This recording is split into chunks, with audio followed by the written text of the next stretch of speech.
You know, there's been some difficult games on the road. The balance has been more about away games than home games.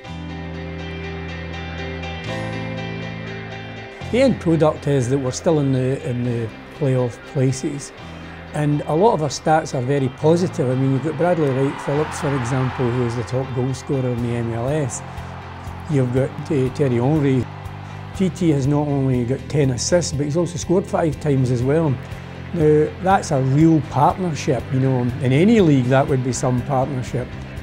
And we've also shown, like we had last season, a spirit. I mean, the example would be the recent match against New England, where, you know, we've only got 10 men for the whole of the second half. We're a goal down and we still come back and win.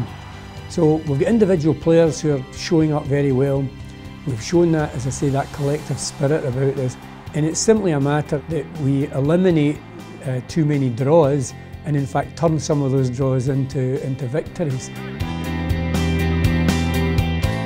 We're always trying to see if we can adapt and modify and improve. Right now we're talking with people about trades, for example. We're looking at various players who could be added to the squad. You can't buy success here. You can't use the transfer market, you know, as the key tool. I think it's very important in the league here that you use all means. That's why the academy is so important to us, and also our under-23 college team. And of course that under-23 college team won the national title. But what's more important for the club is, do we produce any players? That's why it's interesting, you know, that a boy like Matt Miazga has come through from the academy, homegrown.